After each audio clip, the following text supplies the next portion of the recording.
Salut, ce faceți? Astăzi o să facem o rețetă dulce, cum ar fi niște biscuiți americani sau cookies. Și e unul din lucrurile care am decis să cumpărăm tot mai puțin biscuiți din magazin. De ce? Pentru că dacă vă uitați pe etichetă, conțin multe lucruri ce probabil nu ai vrea ca să-i dai copilului tău. Și de am decis în ultima vreme să facem la noi acasă și așa sunt sigur că știu ceea ce bag înăuntru. Și o să vă arăt ce ingrediente folosesc.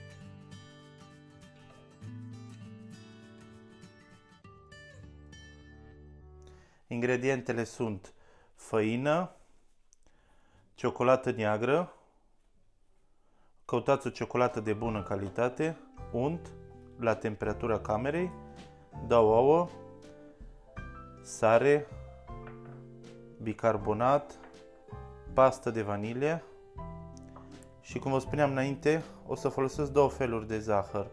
Unul e zahăr moscovado, ăsta e light moscovado. Sunt multe feluri de zahăr, vreau să folosesc pentru că conține melasă și îmi dă o textură foarte bună la prăjituri și o aromă interesantă. Ăsta e zahăr brun de sfeclă de zahăr. O versiune mai light ar fi demerara, o altă versiune de zahăr. Și haideți să vedem procesul, cum să facem cookies. Vom adăuga untul într-un bol. Bineînțeles, cum am spus înainte, temperatura camerei. Adăugăm zahărurile. Vedeți ce textură are zahărul ăsta plin de melasă. Super interesant. Adăugăm amândouă zahărurile. Sarea. Și pasta de vanilie. Îmi place să folosesc extract natural. Sincer, nu-mi prea plac esențele artificiale. Unul din alte motive pentru care prefer să fac eu. Și doar incorporăm puțin înainte de a bate cu mixerul.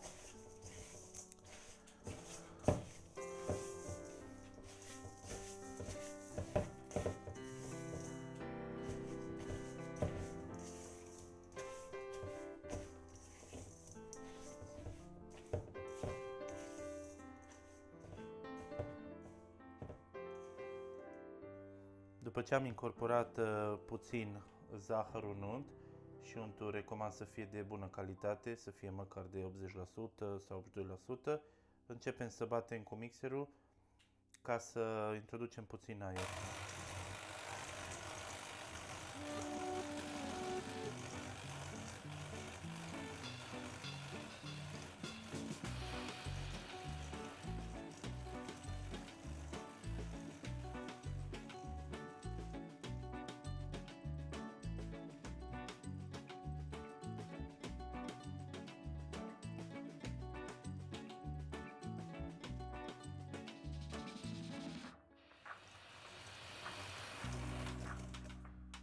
După aproximativ 10 minute, după cum putem vedea, să mai deschis puțin textura și a devenit mai cremos. În momentul ăsta începem să incorporăm ouăle, unul câte unul.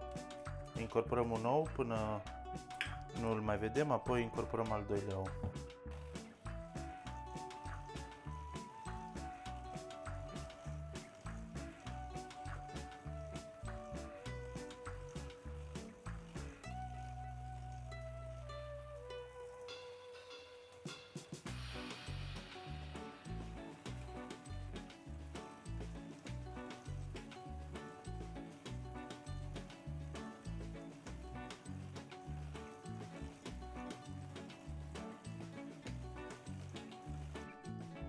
Adăugăm făina, bicarbonatul,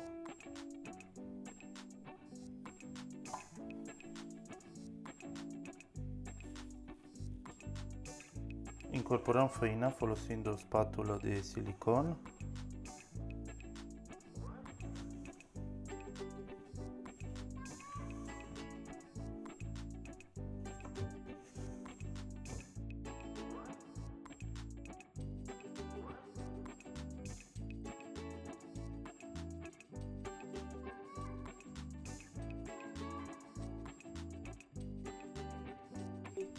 Mărunțălim ciocolata folosind un cuțit ascuțit.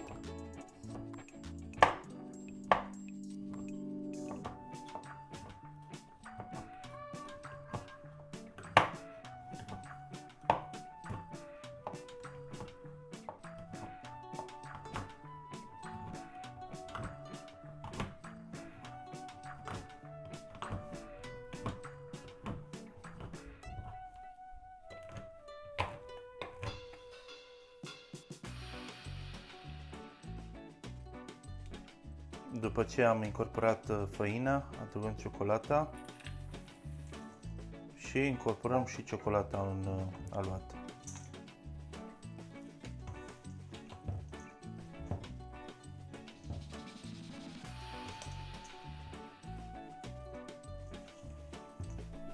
Textura acum este puțin moale, este perfectă.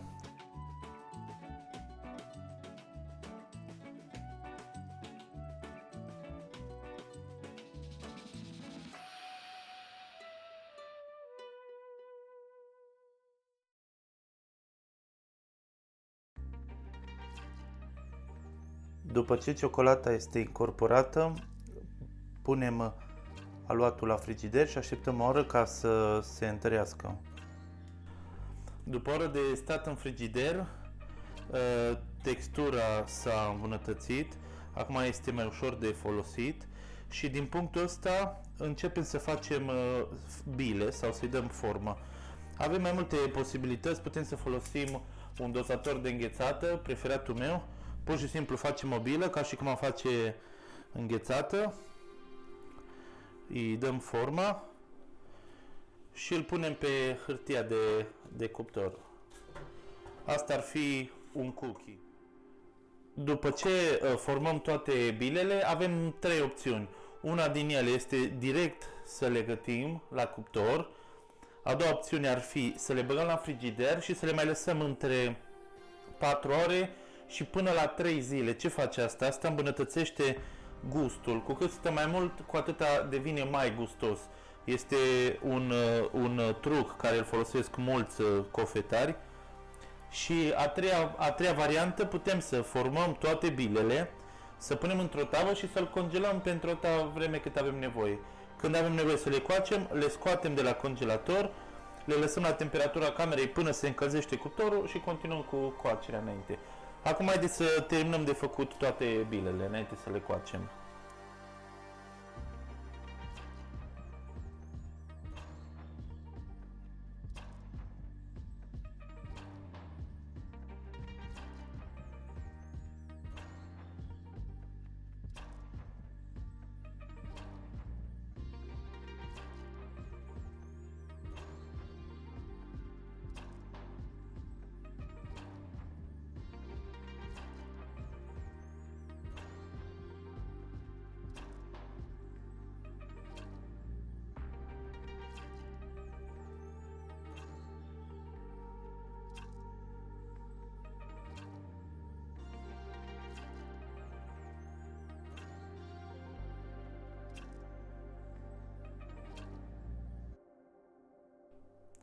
În momentul ăsta, când le-am scos, avem două opțiuni. Una, să le lăsăm așa, unde în exterior să fie puțin crocante, iar în interior pufoase. După cum vedeți, sunt foarte moi acum.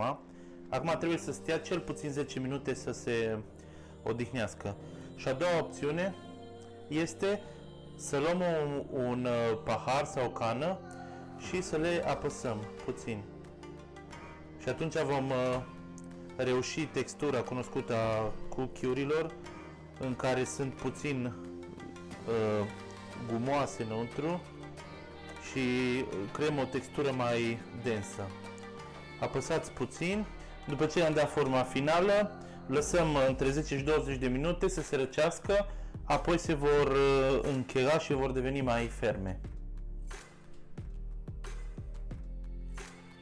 Wow! Perfect!